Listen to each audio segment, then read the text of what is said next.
Vamos a poner media hora. Para los que seáis nuevos en estos directos, ahora voy, voy, porque no sé hacer dos cosas a la vez. Esto es así. Vale, ahí está.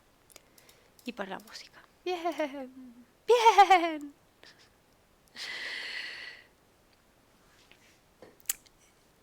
Les tengo todas feas. Una vez fui a que me las pintaran de negro. Negro mate. Y desde ahí mal. Oh. Si eran de estas que eran semipermanentes, tienes que cuidártelas porque la uña sufre.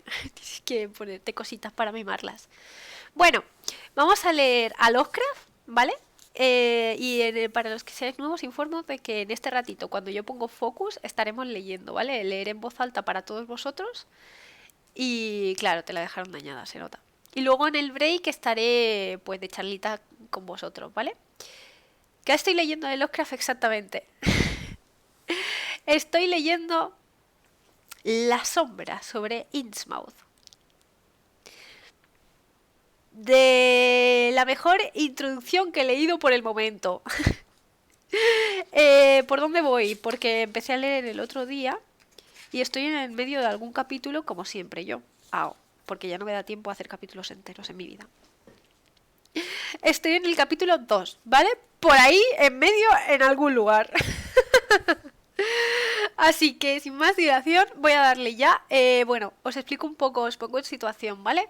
Básicamente el narrador, el protagonista, es un hombre, como siempre, que está viajando por el mundo, ¿vale? Y estaba cerquita del pueblo de Innsmouth y le dijeron, en ese pueblo no nos gusta, ¿eh? Ese pueblo, a la gente de los alrededores no le gusta nada Innsmouth. Y a la gente de Innsmouth no le gusta nada a la gente de los alrededores.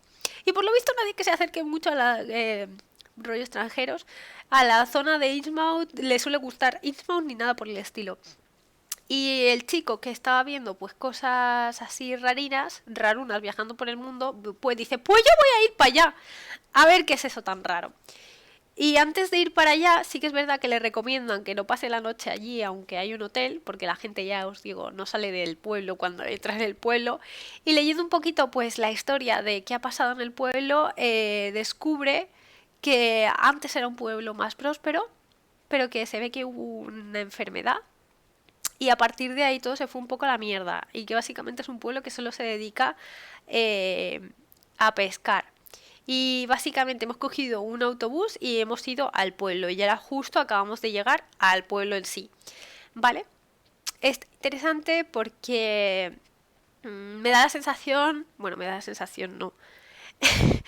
Las notas, ¿vale? De los editores ya hablaban desde que leí la historia de Dagon al principio, porque es una de las más famosas también de Lovecraft, que este relato, el de Innsmouth, es un poquito pues la versión ampliada de Dagon. Y el relato de Dagon me pareció muy interesante y me dio mucha rabia que fuera tan corto. Y este lo voy a disfrutar porque es bastante más largo. En fin, ahora sí, una vez que os he hecho el resumen, vamos a ello. Dejamos a Hagrid a un lado y vamos allá. Así que empecé mi recorrido sistemático, aunque medio desconectado por las estrechas y ensombrecidas calles de Innsmouth.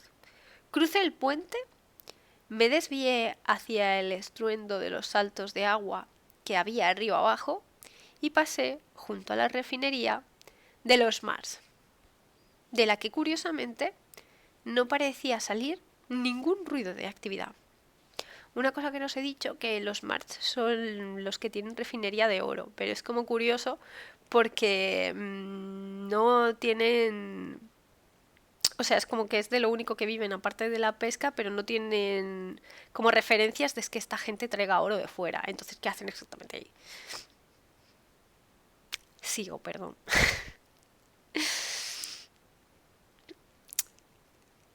El edificio se alzaba sobre el escarpado risco del río, cerca de un puente y de una confluencia de calles que parecían ser el primitivo centro comercial de la ciudad, desplazando, después de la revolución, al actual Town Square.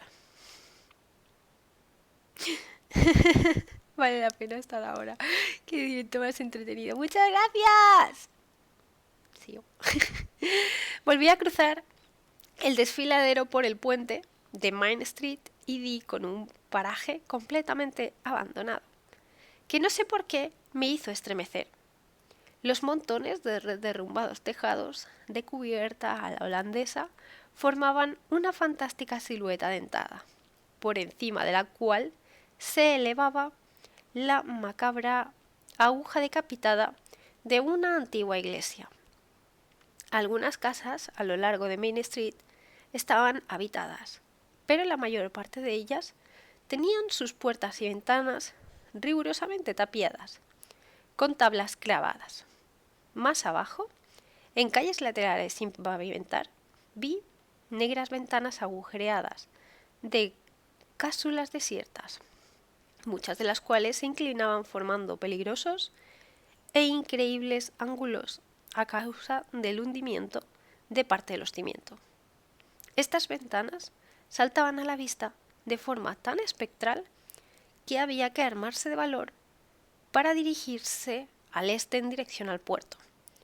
Indudablemente, el terror que produce una casa desierta aumenta en progresión geométrica más que aritmética, a medida que las casas se multiplicaban hasta formar una población de absoluta desolación. La visión de aquellas interminables avenidas, malolientes de vanidad y muerte, y el solo pensamiento de aquella infinidad de negros y siniestros compartimentos conectados entre sí, abandonados a las telas y a los gusanos vencedor. Nota 40. No interrumpes. La carcoma. Tiene su lógica. Referencia al poema de Poe. Vale.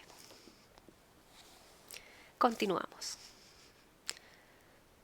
Provoca rudimientos, temores y aversiones que ni siquiera la filosofía más sólida puede disipar. First Street, nota 41. En Gloucester existe una First Street. Estaba tan desierta como Main Street, aunque se diferenciaba de esta en que tenían muchos almacenes de piedra y ladrillo, todavía en excelente estado de conservación. Walter Street era casi idéntica, salvo que tenía grandes espacios hacia el mar, donde habían estado los muelles. No vi a ningún ser vivo, a excepción de los dispersos pescadores que se hallaban en el lejano rompeolas, y no oí sonido alguno salvo el chapoteo de la marea en el puerto y el estruendo de las cascadas en el Manuchet. La ciudad me chispaba los nervios cada vez más y miré hacia atrás sigilosamente mientras buscaba la forma de regresar por el inseguro puente de Walter Street. El puente de Fish Street, según el plano, estaba en ruinas. El norte de la ciudad había indicios de vida escuálida. Activas casas que embanaban pescado, chimeneas humeantes, tejados revendados aquí y allá, algún que otro ruido de origen indeterminado y raras figuras que arrastraban los pies por las sombras calles y los callejones sin pavimentar. Pero encontré eso todavía más agobiante que el abandonado del sur. En primer lugar, la gente era más repelente y anormal que la del centro de la ciudad, de modo que varias veces me recordaron malvadamente algo totalmente fantástico que no pude reconocer exactamente. Sin duda, la herencia exagerada era mayor en la gente de Innsmouth que en los pueblos más lejanos tierra adentro, a menos que la pinta de Innsmouth fuera realmente una enfermedad más que una cepa de sangre, en cuyo caso esta región debía de albergar los casos más avanzados.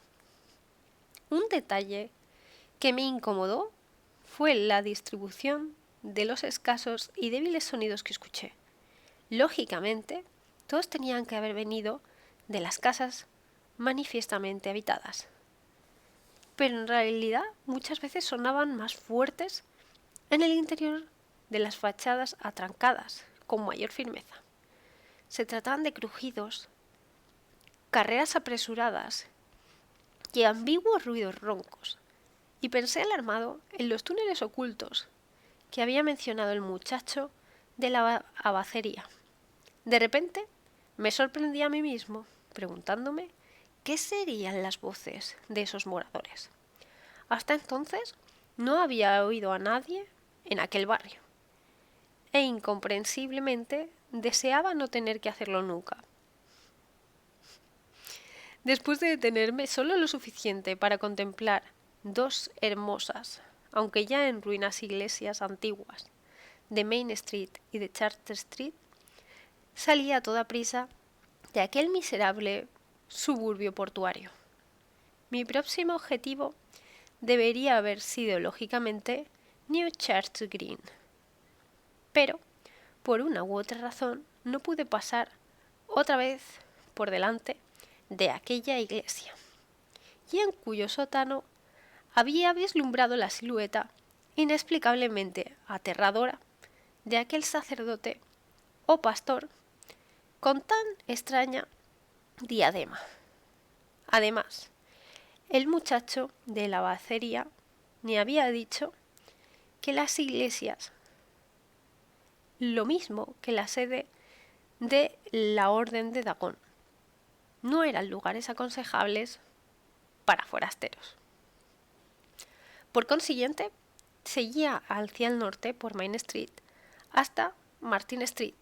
Luego di la vuelta hacia tierra adentro, crucé Federal Street sin problemas al norte de Green y me adentré en el deteriorado barrio aristocrático de Board Street, Washington Street, Lafayette Street y Adams Street, aunque estas majestuosas y antiguas avenidas estaban mal pavimentadas y descuidadas. No había perdido del todo su primitiva dignidad a las sombras de los olmos. Una mansión tras otra ajetrearon mis miradas, la mayoría de ellas decrépitas y tapiadas, con tablas, entre jardines descuidados. Pero en cada calle una o dos mostraban indicios de estar ocupadas. En Washington Street había una fila de 4 o 5 en excelente estado con césped y jardines muy cuidados, la más sustanciosa de todas, con grandes parterres que se extendían a todo lo largo de la calle hasta Lafayette Street. Supuse que era la casa del viejo March, el afligido dueño de la refinería. En todas esas calles no se veía ningún ser vivo, y me extrañó la completa ausencia de gatos y perros en Innsmouth. Otra cosa que me desconcertó y me preocupó fue que, incluso en las mansiones mejor conservadas, muchas ventanas del tercer piso y del desván tenían los póstigos cerrados a cal y canto. El sigilo y la reserva parecían generales en esa silenciosa ciudad de enajenación y muerte, y no pude evitar la sensación de estar siendo observado desde todas partes de unos taimados ojos fijos que nunca se cerraban. Me estremecí al escuchar las 3 campanadas desafinadas de un campanario que había a mi izquierda. Demasiado bien recordaba la iglesia achaparrada de donde procedían aquellos tañidos. Siguiendo por Washington Street hacia el río, fui a dar a una nueva zona de antiguas industrias y comercios. Observé más adelante más ruinas, de una fábrica y vi otras con vestigios de una antigua estación del ferrocarril y un puente ferroviario cubierto más allá, en lo alto del barranco, a la derecha de donde yo me encontraba. En el inestable puente, que tenía ante mí un poste con una señal de prohibido el paso. Pero me arriesgué y volví a cruzar a la orilla sur, donde volvieron a aparecer indicios de vida. Silenciosas criaturas que andaban arrastrando los pies, mirando enigmáticamente en mi dirección, y rostros más normales me observaron con frialdad y curiosidad. Innsmouth se me estaba haciendo intolerable por momentos, y torcí por Pine Street para dirigirme al Square con la esperanza de coger algún vehículo que me llevara a Arkham antes de la hora de salida, todavía lejana. Y aquel siniestro autobús. Fue entonces cuando vi el ruinoso parque de bomberos a mi izquierda y me fijé en el anciano con la cara colorada, tupida barba, ojos llorosos, cubiertos por unos harapos indescriptibles, que estaban sentados en un banco delante de la plaza y hablaba con un par de bomberos desaliñados, aunque de aspecto normal. Tenía que ser, por supuesto, Zadok Allen, el 90º medio loco. El 90genario medio loco y borracho, cuyos relatos sobre Innsmouth eran tan espantosos e increíbles. Y aquí termina el capítulo 2. Y vamos a seguir con el capítulo 3. Debió haber sido algún diablillo de la perversidad. Nota 42.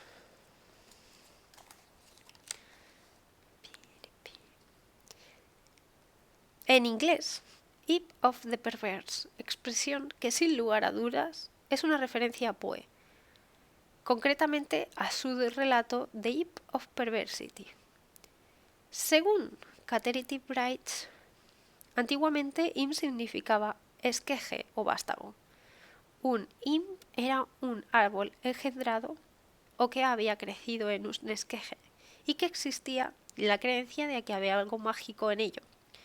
Por extensión, en los antiguos cuentos de hadas, un Im equivalía a un diablillo, un vástago de Satanás.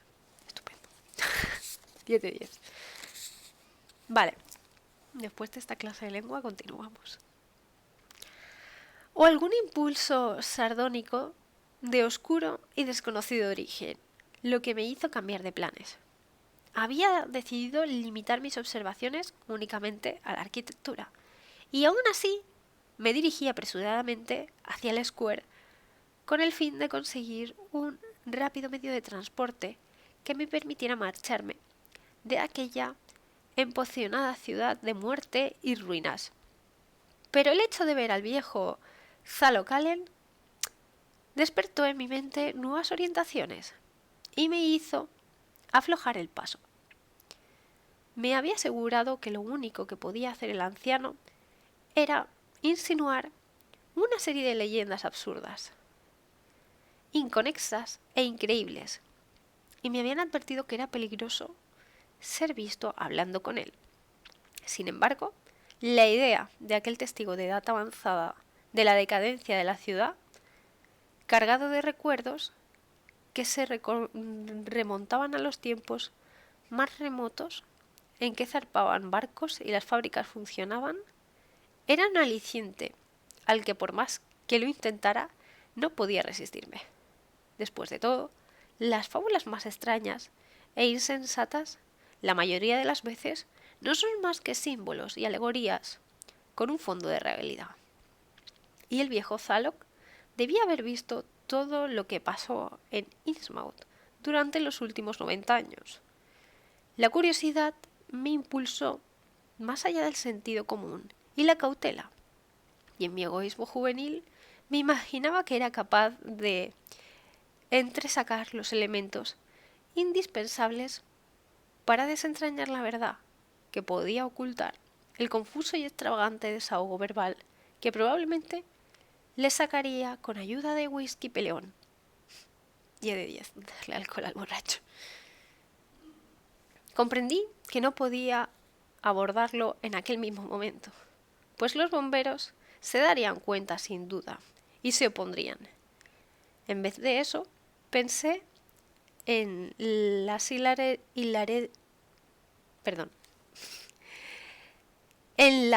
idearerías para conseguir un poco de alcohol de contrabando en un sitio donde el chico de la abarecería me había dicho que había en abundancia. Después me dejaría caer por el parque de bomberos como por casualidad y saldría al paso del viejo Zalok en cuanto éste iniciara una de las frecuentes divagaciones. El joven me dijo que no podía estarse quieto y que muy pocas veces se quedaba en aquel parque de bomberos más de 1 o 2 horas seguidas. Estuve con facilidad, aunque no a bajo precio, una botella de whisky de 1/4 de galón, casi 1 litro, en la trastienda de un sórdido bazar que había a poca distancia del Square en Elliot Street. El individuo con pinta de guarro que me atendió tenía una pizca de la llamativa pinta de Innsmouth, aunque se mostró muy cortés, a su modo, tal vez por estar acostumbrado a tratar con los sociables forasteros, camioneros, compradores de otros y otros por el estilo, que estaban de paso en la ciudad. Al regresar al Square, vi que estaba de suerte, pues saliendo de Pine Street y doblando la esquina de la Gilman House, vislumbré nada menos que la alta y delgada y harapienta figura del anciano Zadok Alenk en persona. Conforme a mi plan, atraje su atención blandiendo la botella que acababa de comprar, y no tardé en darme cuenta de que cuando torcí por Waite Street en busca de una zona más solitaria, había empezado a seguirme arrastrándose melancólicamente. Me orienté por el plano que me habría prestado el chico de la barcería y me dirigí al tramo completamente abandonado del muelle meridional que había visitado antes. Las únicas personas que había visto entrar eran los pescadores en lo lejano rompeolas y yendo hacia el sur. Unas cuantas manzanas podía quedar fuera de su alcance. Encontrar un par de asientos en algún muelle abandonado y tener la posibilidad de preguntar libremente al viejo Zalok por tiempo indefinido sin que nadie nos viera. Antes de llegar a Main Street, oí a mis espaldas un débil y jadeante «¡Oiga! ¡Cellón!». Y acto seguido dejé que el anciano me alcanzara y le diera abundantes tragos a la botella de 1/4 de galón. Empecé a sondearle mientras caminábamos hacia Walter Street y giramos en dirección al sur, en medio de aquella desolación omnipresente y aquellas ruinas peligrosamente inclinadas.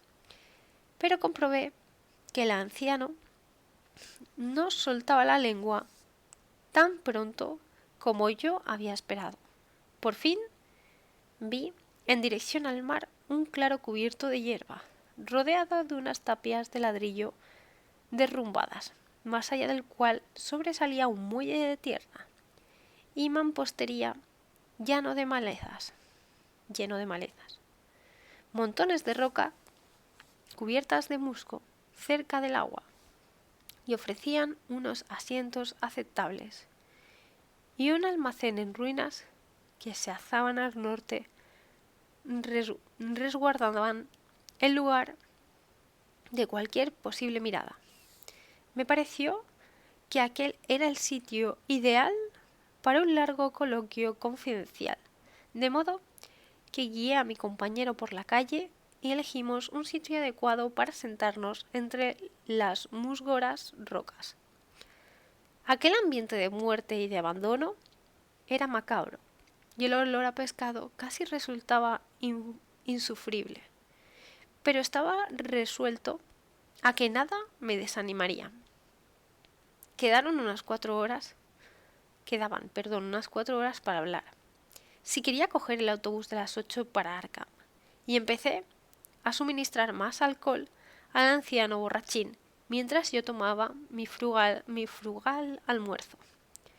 Tuve cuidado de no pasarme de la raya en mis dádivas, pues no deseaba que la locuidad del borracho de Zalo se convirtiera en sopor etílico. Al cabo de una hora, su superetílica taciturnidad empezó a dar muestras de desaparecer, pero con gran decepción por mi parte. Seguía soslayando mis preguntas sobre Innsmouth y su tenebroso pasado. Parloteaba sobre temas corrientes, poniendo de manifiesto un gran conocimiento de los periodos y una gran tendencia a filosofar a la manera sentenciosa de los aldeanos. Cuando ya llevaba casi 2 horas de conversación, tuve miedo de que mi cuarto de galón de whisky no bastara para dar resultado, y me pregunté si no sería mejor dejar al viejo Zalok y volver a por más.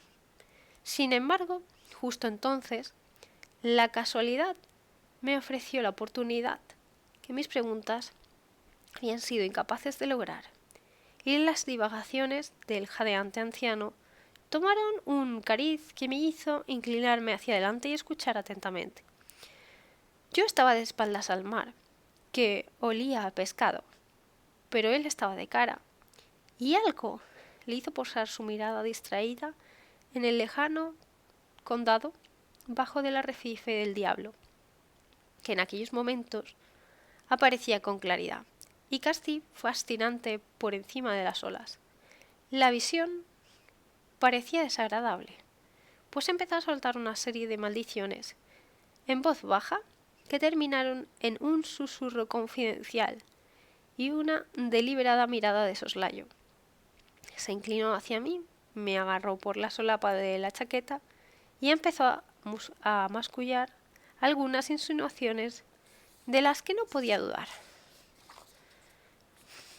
Ahí es donde todo empezó, en aquel maldito lugar de maldad donde comienzan las aguas profundas, la puerta del infierno. No hay escándalo que pueda bajar completamente hasta el horno. Nota 43. Comparece con los 2 últimos versos del soneto 11, pues el agujero nos parecía demasiado profundo para que ningún escándalo pudiera sondearlo. Muy similar. Continuamos. El capitán Obed lo hizo. Él fue quien descubrió más de lo que le convenía en las islas de los mares del sur. Hato Hermundo le iba mal en aquellos días. El comienzo disminuía las fábricas perdidas clientela.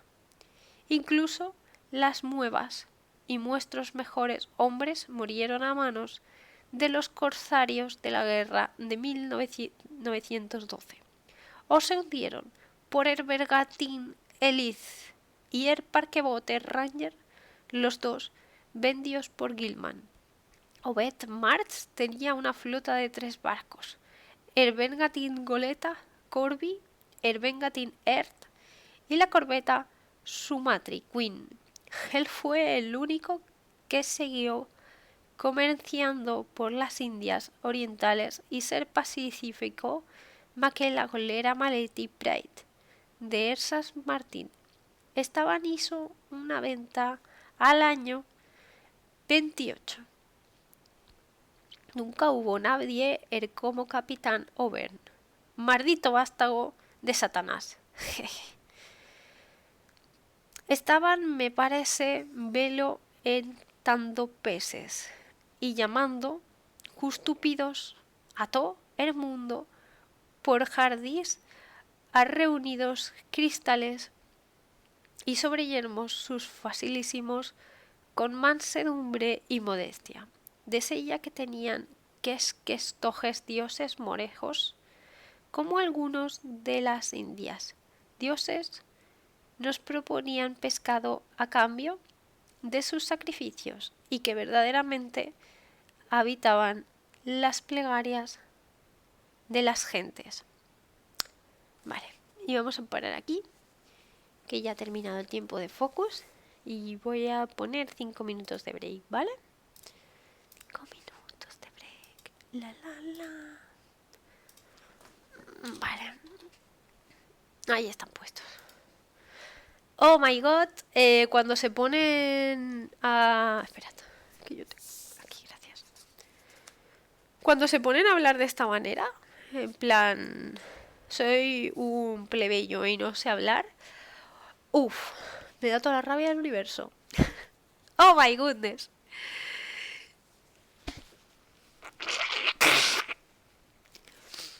¿Qué es eso de Lovecraft? Estoy leyendo el relato de La sombra sobre Innsmouth.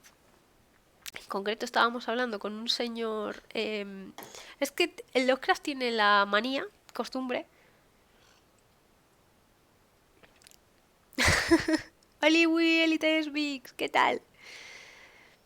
Eso, tiene la costumbre de que normalmente no suele hacer diálogos. No es su punto fuerte. Y cuando hace diálogos siempre está la persona que es el narrador, que es como el que tiene sus estudios, y si se encuentra con algún plebeyo la hemos liado. O sea, es que tienes dos opciones. Lenguaje raro porque es un alien como de bajo standing, como este pobre señor que no sabe hablar.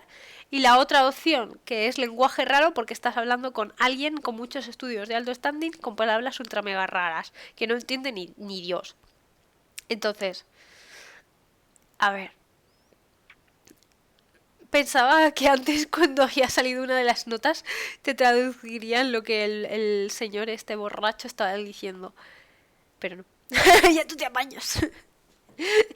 A ver, se entiende más o menos, se entiende regular. Bastante regular. He de decir. Preferiría que hubieran exagerado un poquito algunas cosas en vez de que fuera tan marcado. Que ya entiendo que sí, lo he entendido. Que no te gusta la gente que sí, lo entendí, de verdad.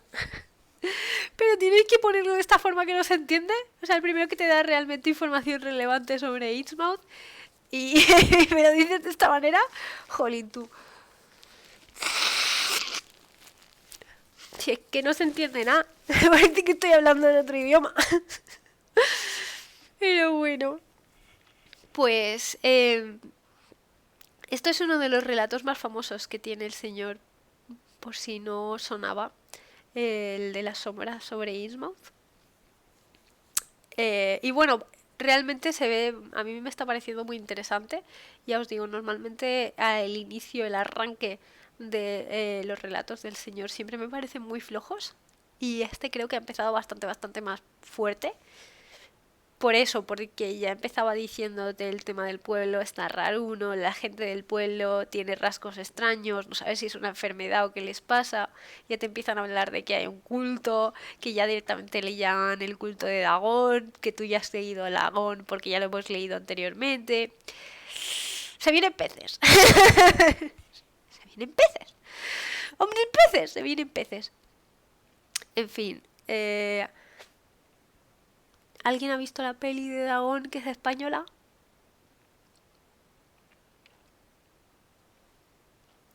No. Verla.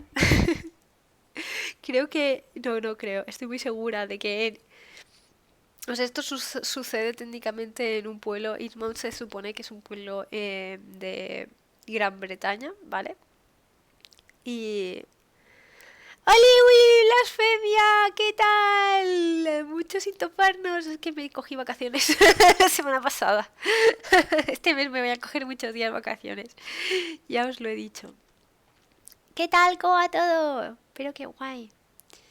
Pues eso, ¿qué estaba yo diciendo? Ah, sí, Dagón, la película en español. Y me hace mucha gracia porque la cogieron y bueno, la adaptaron un poco y lo hicieron como si fuera en un pueblito costero de aquí de España. Y en vez de decir Innsmouth, le llaman Invoca.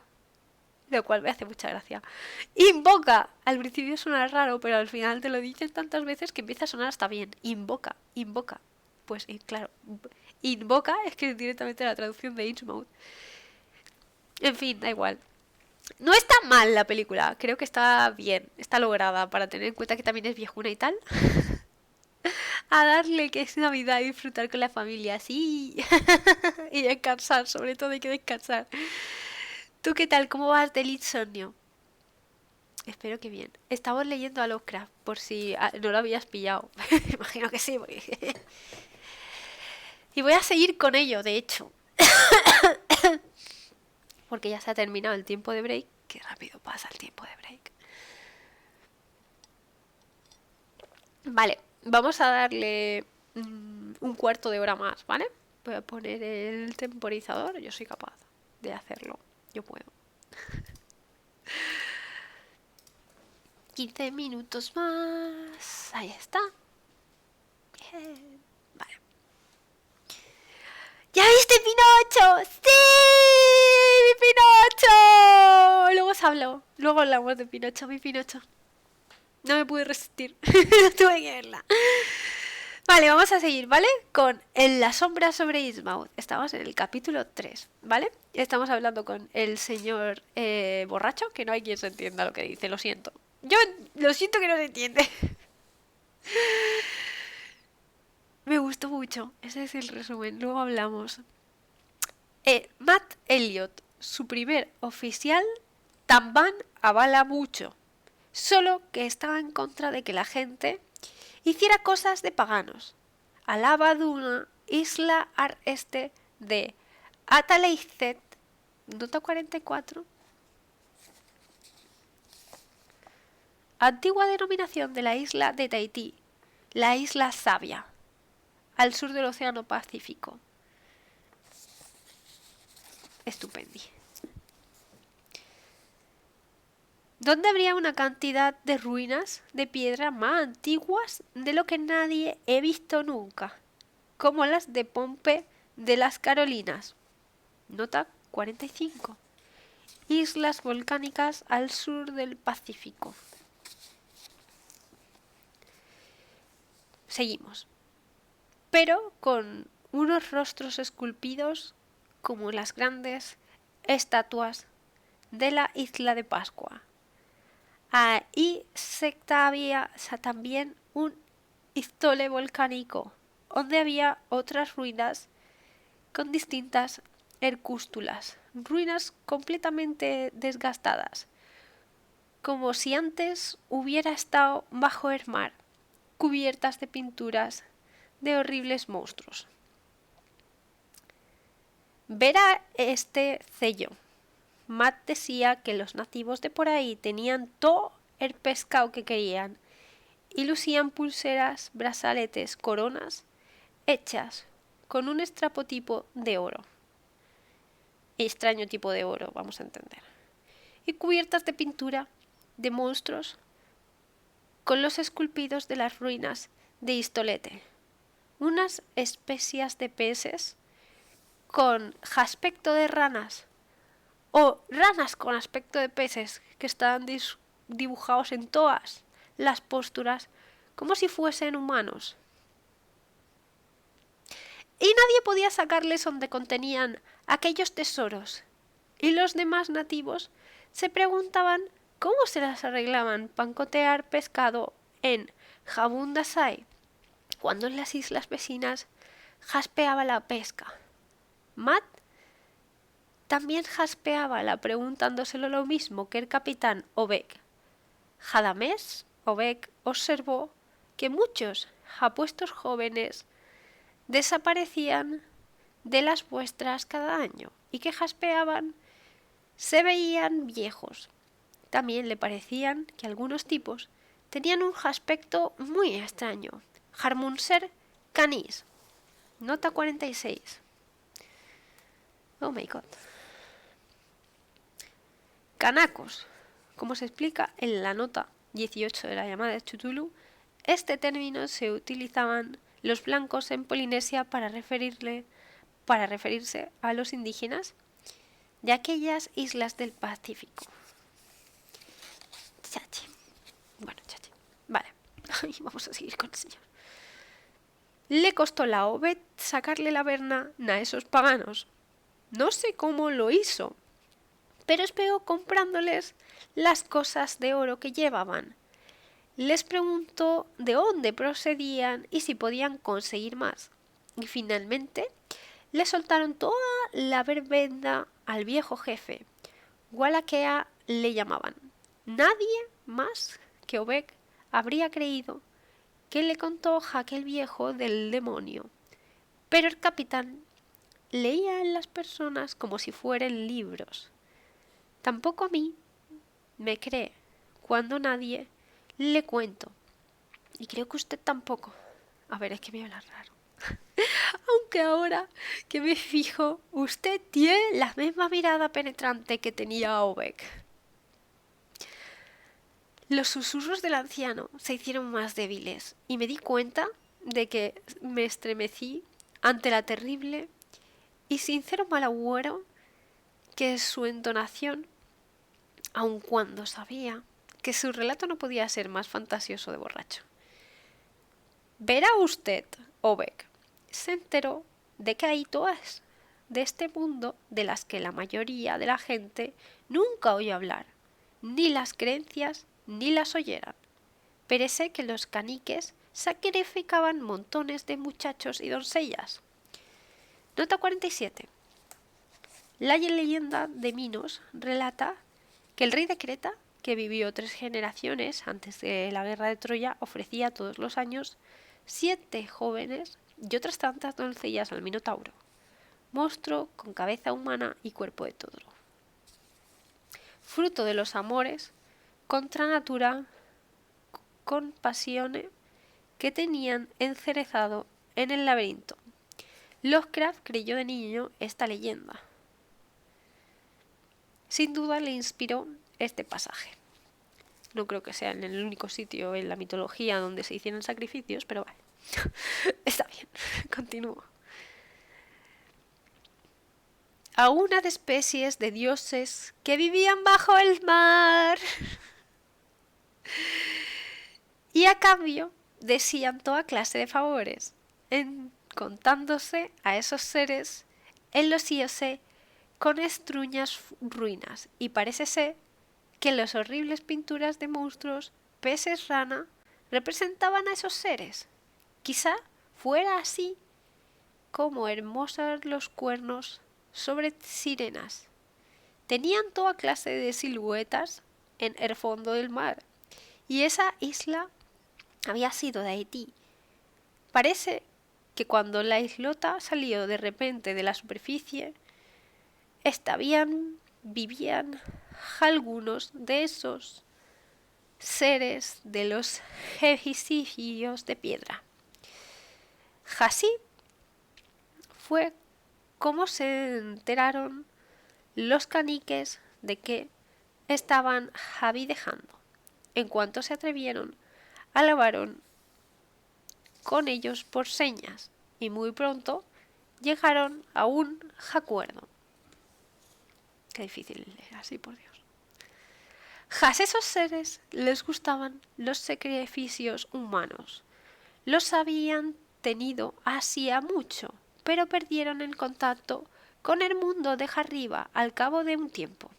No se toma a mí decir lo que sabía con las víctimas, y que figuró que Obed no se le atrevió a preguntar. Pero los paganos estaban de acuerdo, porque habían pasado malos tiempos y se desesperaban por todo. Entregaban con regularidad cierto número de jóvenes a esas criaturas marítimas 2 veces al año, la víspera del 1 de mayo y la del Día de Todos los Santos. También les daban algunas de las brujerías talladas que ansiaban. Las criaturas adornaban darles a cambio abundante pescado y unos cuantos joyeros de oro de vez en cuando. En fin, como digo, los nativos no renunciaban a esos seres en el Vizcolato volcánico. Iban en canoas con las víctimas y demás, y cuando regresaba trajían algunas joyas de oro.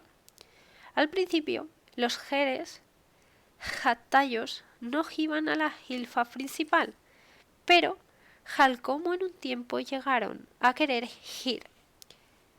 Parece que añoraban mezclarse con la gente y festejar con ellos sus días señalados, la víspera del 1 de mayo y la del día de todos, la del día de los santos, como ve podría vivir tanto dentro como fuera del agua. Creo que los llamaban anfibios. Los caniques les hicieron que los habitantes de otras islas habían querer destruirlos si se enteraban de que estaban allí, pero ellos dijeron que no les importaba demasiado, porque ellos podían destruir a toda la prole humana si les molestaba. Es decir, a todos los que no estuvieran ciertos signos, como los que se usaban antes los desaparecidos antiguos, quien quiera que fuesen. Pero, como no se quedarían más de lata, se quedaron bajo el mar cuando alguien visitara la isla. Cuando tuvieron que capararse con los peces con pinta de sapo, los caniques se negaron en cierta manera, pero finalmente se enteraron de que Dargola daba otro cariz el asunto.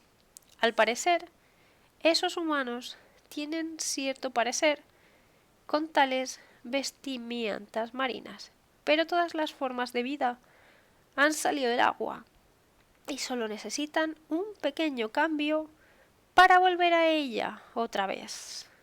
Las criaturas aquellas dieron a los caniques que si clavaban sus sangres nasales niños de las harapientas humanas al principio, pero que se irán pareciendo cada vez más, hasta que finalmente ellas regresarían al agua para reunirse con los montones de seres que vivían allá abajo.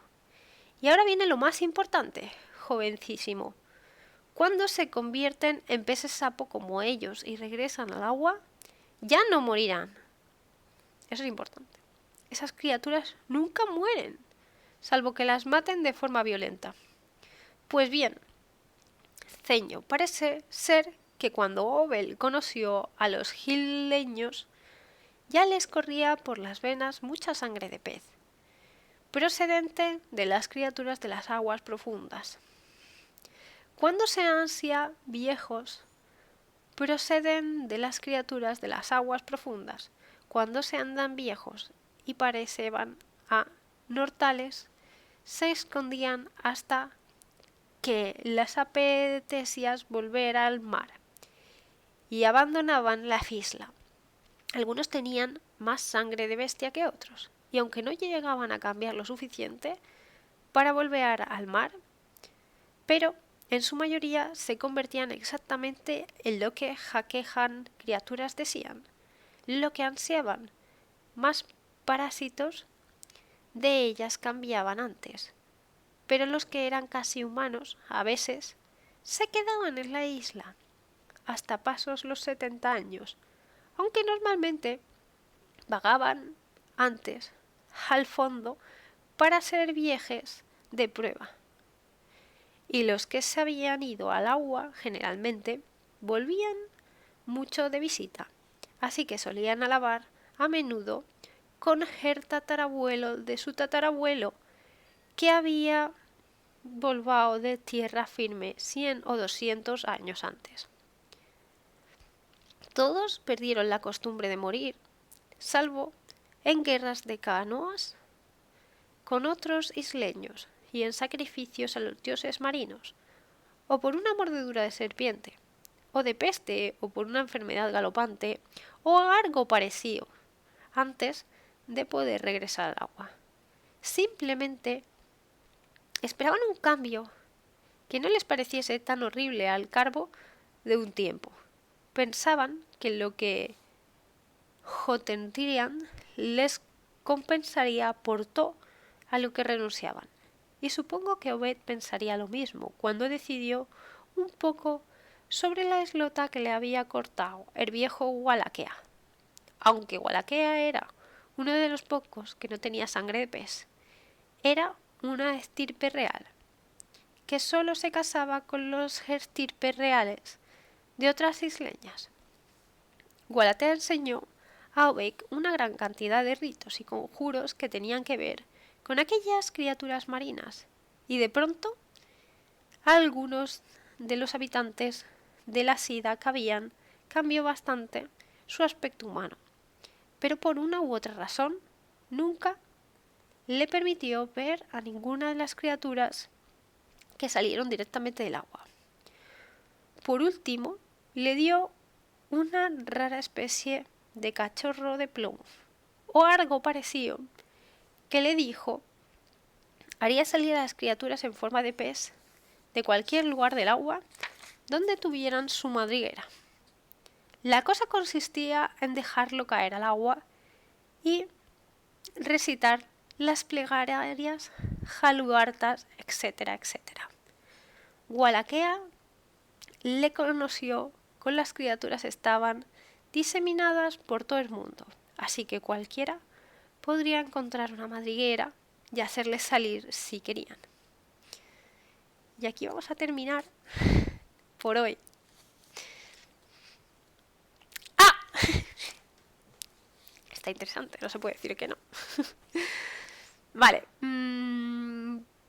Vamos a poner 5 minutos de break, ¿vale? Break. Y voy a poner ya la musiquita, porque luego seguiremos escribiendo el libro, ¿vale? ¿Qué tal? ¿Habéis entendido algo? Espero que sí. Espero que sí hayáis entendido, porque mucha información y el señor sigue soltando cosas. Pero bueno, por si no, básicamente lo que nos está diciendo el señor, que uno de los que como que mandaba en la isla se fue por ahí a otra isla, lejos, y en esa isla, que parece ser que ellos veneraban a un dios semi-humano, semi-rana, llamémoslo como quieran, anfibio, y le daban, pues eso, sacrificios a ese señor. Y por lo visto, de alguna manera, que no me acaba de quedar muy claro cómo, digamos que la gente que está relacionada con ese culto a Dagón se acaba transformando también en este tipo de hombre pez. Y este tiene que ser el motivo por el que te describen que en Invoca, en Innsmouth, Invoca me hace mucha gracia, no hay viejos, o sea, es que no existen, claro, porque ya te están diciendo que cuando se hacen mayores y ya tienen suficientemente parte anfibia, se mete pa'l mar y ahí que se quedan. Y por lo que han dicho, o sea, son mucho más longevos. No son inmortales porque se pueden matar de forma violenta, como ha dicho, las enfermedades sí lo matan. Pero entiendo que tienen que vivir mucho más. Así que me gustan las sectas. No, está muy interesante, en serio. Qué rabia que el señor hable raro, porque si no, sería mucho mejor. Sí, lo disfrutaríamos más, pero bueno, ¿qué le vamos a hacer? Al menos se medio entiende, que ya es algo. En fin, Pinocho, de Guillermo del Toro, que está en Netflix ya, por cierto. No sé cuándo se estrenó, no sé si se estrenó en el cine o ha salido directamente en Netflix, la verdad. Pero la vi ayer, de hecho. ¿Ayer? Sí, ayer la vi. Y me gustó mucho, no sabía qué esperar. Porque, a ver, la película de Disney de Pinocho para mí es de las que menos me gustan de Disney, me parece bastante floja. Después he visto una película de Pinocho que no es muy conocida, que es italiana, y esa me flipó, me encantó, me enamoró esa película. Porque, bueno, los cuentos que cuenta Disney están bastante dados de vuelta y no son para nada así. Para nada, o sea, son demasiado bonitos esos cuentos y no tienen mucho que ver con el cuento real. Y esta película contaba el cuento real y era muy bestia. Y es verdad que yo esperaba que Pinocho de Guillermo del Toro fuera bastante bestia. Y además, el low motion me encanta, es que es tan bonito, me gusta mucho, es, es, es que es un arte. Y me flipa que hagan películas de esa manera, en serio. Ya vine, pero estaba escuchando con mis cascos inalámbricos. Chachi. Pues eso, me flipa que puedan hacer películas así y es verdad que esperaba que siendo Guillermo del Toro fuera a contar la parte heavy y no ha sido el caso, o sea, es más heavy que la película de Disney, pero es bastante, no sé si es para todos los públicos o no, pero tengo que decir que me ha gustado mucho, o sea, me pareció muy tierna, muy bonita, muy triste. La de Pinocho de Disney nunca me ha gustado, me parece fea, a mí también. Ay, de pequeño te daba miedo, madre mía. A ver, yo no a ese nivel, pero me aburría, o sea, no me parecía, no sé. No me gustaba mucho. No era de mis pelis preferidas. Esa, la de Dumbo, no, nunca han sido de mis preferidas, sobre todo de niña. Y de hecho, pues viendo las demás mayor, que a veces estas cosas cambian, no, no era para nada mi película. Pero ya os digo, esa que vi, italiana, que se llamaba Pinocho, me flipó. Y es bastante nueva esa. Y esa sí que me gustó mucho. Y es verdad que eso, tenía esperanzas en que fuera bastante hardcore la película. Y no lo ha sido, pero no me ha disgustado para nada el rumbo que ha tomado. O sea, en realidad en el cuento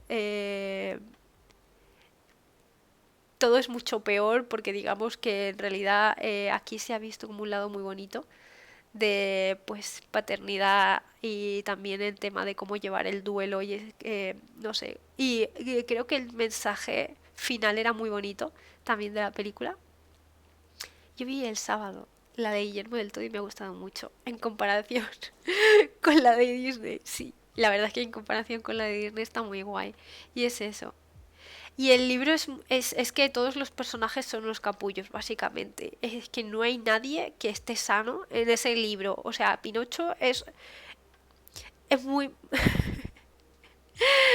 es muy malo, es muy malo. Pero es que Gepetto es muy malo y también, y no hay nadie, no hay nadie que esté cuerdo en ese libro, de verdad. Bueno, cuento, es un cuento, perdón. En fin. Y no me acuerdo de todo, pero lo que recuerdo es que todo era malo y todo lo que pasaba era muy malo. Íbamos de mal en peor y parecía que cuando a veces iba a pasar algo positivo, nos acabamos hundiendo más en la misma. Y me ha gustado mucho el cómo lo ha llevado Guillermo del Toro, la verdad. No ha sido en la dirección que yo esperaba que sería, pero me ha gustado igualmente. Y me ha gustado mucho el mensaje de que terminaba la película. Ay, qué lastimica me dio al final. Ay, qué lastimica me dio al final. En fin, pero me ha gustado mucho el mensaje, aparte de que te enseñan un poco el tema del duelo, que me parece muy importante y cómo tratarlo. Yo lloré, me extraña, es que era súper triste. Mi hermana también. Eh, Me gustó mucho el mensaje con el que termina diciendo que la gente que te quiere te tiene que querer por cómo eres, sin importar cómo eres, ¿sabes? Que no tienes que cambiar para que alguien te quiera, ¿sabes? No tienes que ser Carlo para que Gepetto te quiera para ser su hijo, ¿me explico? Me gustó mucho ese mensaje, creo que es muy bonito y es muy acertado. Y que es así, o sea, la gente que te quiere te tiene que querer por cómo eres. Si tú quieres cambiar, es cosa tuya, es tu decisión. Pero que no cambies porque Es que mi novia me dice que no tengo que jugar a videojuegos. Pues ya no voy a jugar más. Esto es un ejemplo, pero hay mil. Y viendo en nuestra sociedad, esto pasa así de veces. Así que me gustó mucho el mensaje, me pareció muy bonito, muy, muy bonito. En fin, voy a ir un momento al lavabo, ¿vale? Y sigo con el libro, ¿vale? Vamos a empezar a escribir el libro, que le vamos a dar caña al capítulo 2. Ahora vuelvo, un momentico.